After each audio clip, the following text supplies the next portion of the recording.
교회는 믿음의 사람들, 예수 그리스도와 성령으로 시작되었고 주님과 주님의 성령이 바로 사람들에게 부어져서 그들을 구원하시고 그 구원에 구원받은 자들이 모여서 예배하고 주님의 부름을 따르고 그러면서 시작된 것이 교회. 그 첫 번째 무리가 누구였죠? 그 첫 번째 무리. 예수님이 불러서 처음 예수님과 함께 예배하고 예수님과 함께 다니면서 복음을 증거하고 능력의 삶을 살 수 있었던 그 첫 번째 모임이 어떤 모임이었을까요? 예, 예수님의 12제자였어요. 예, 예수님의 12제자. 그 첫 번째 무리가 이제 예수님과 3년 반 동안을 이제 예수님의 공생의 기간 동안 예수님이 그들 데리고 다니신 거죠. 그런데 여러분 이걸 보면요. 예수님은 그 제자들을 3년 반 훈련시켜서 평생을 써먹으셨어요. 다 어떻게 했을까요? 이 사도 바울 같은 경우도요. 길어야 2년에서 2년 반? 그게 이제 어디여서냐면 에베소의 그 두란노선.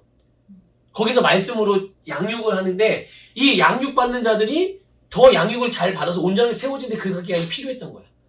그걸 제외하면 거의 다 대부분은 3개월에서 6개월. 교회를 이렇게 우리처럼 오늘 이거 쫙 개척을 해요. 설립을 해요. 그래서 이제 말씀을 나누고 또 한 사람 한 사람 우리 믿음에 와서 양육반 하는 것처럼 한 달 내지는 2달 양육을 해요. 양육을 하고 그럼 이제 양육을 받았잖아요. 이제 성령 충만하고 이제 하나님의 말씀 복음도 알고 그럼 어떻게 될까요? 사도 바울은 거기에서 리더를 세워서 그에게 안수하고 그를 그 교회 공동체의 리더로 세워놓고 다른 데로 또 가요. 그럼 여기서 어떤 일이 벌어져요? 담임 목사님 없어졌네. 사도 바울 목사님이 없어졌네 하고 혼란스러워하는 게 아니라 세워진 공동체에서 함께 마음을 모으고 주님의 인도하심을 따라 세워진 리더를 따라서 교회가 거기서 계속 하나님의 말씀이 선포되어지고 신앙생활이 계속 유지되어지고 그러면서 교회들이 계속 번성하는 역사들이 그래서 믿는 자의 수가 계속 더해지는 그런 역사들이 일어난 이게 바로 이 초대교회에서 일어났던 일들이고 이게 근데 초대교회에서는 어디서 시작됐냐면 가정에서 시작된 거예요. 가정. 좀 우리 이런 것처럼. 그래서 우리가 이제 지난번에 작년 이제 후반부에 우리 빌립보서를 말씀을 나눴잖아요. 근데 사실 빌립보 교회가 우리 이제 빌립보 지역의 번듯한 교회로 이제 자리 잡아서 우리는 이제 빌립보서를 그렇게 보고 있지만 사실 빌립보 교회의 시초, 유럽에서 최초로 세워진 교회란 말이에요. 그러니까 사실 여기는 정왕교회 최초로 세워진 교회는 아니죠. 우리 시행제자교회는 그렇지만 빌립보는 유럽에서 최초로 세워진 교회예요. 빌립보 교회는. 근데 그 최초로 세워진 교회가 어디에서 시작됐냐면 루디아라고 하는 자주장사, 비단장사. 그 사람의 집에서 시작된 거예요.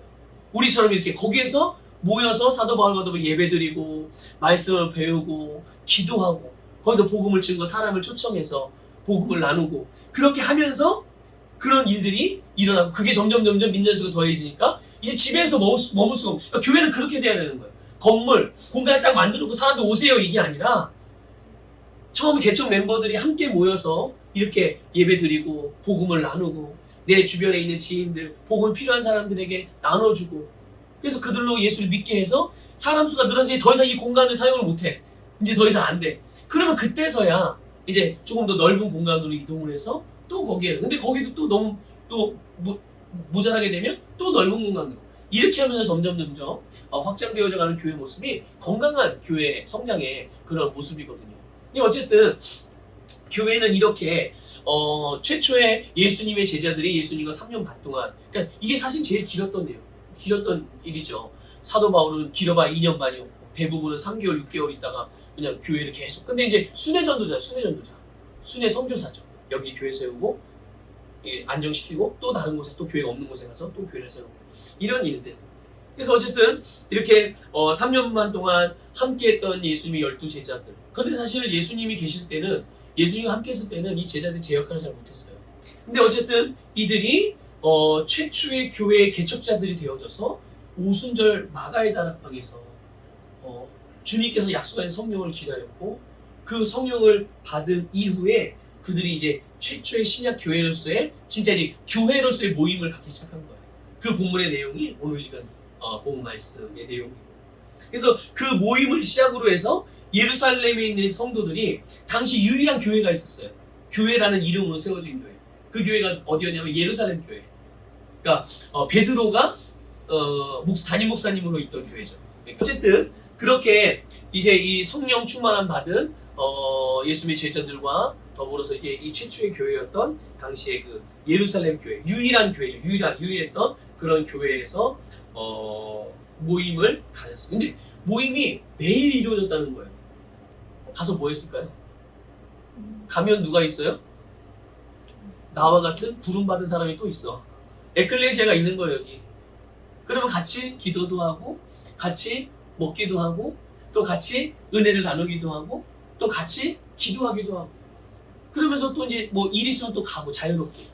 그런 게 너무 원활하게 잘 이루어진 거예요. 예루살렘 교회에, 그 유일한 당시의 교회였지만, 그 예루살렘 교회에 매일같이 사람들이 모였는데, 그 모여서 듣고, 또 선포되고, 듣고, 배우고, 나눠줬던 모든 메시지, 또 그 성도들을 사역했던, 또 그 성도들이 실제로 사역을 했던 그 모든 것들의 핵심은 뭐냐? 바로 예수 그리스도였어요. 예수 그리스도. 그러니까 주님 외에는 없었던 거죠. 그러니까 그럼 그 핵심이 예수 그리스도였다는 얘기는 무슨 얘기냐면 이거예요.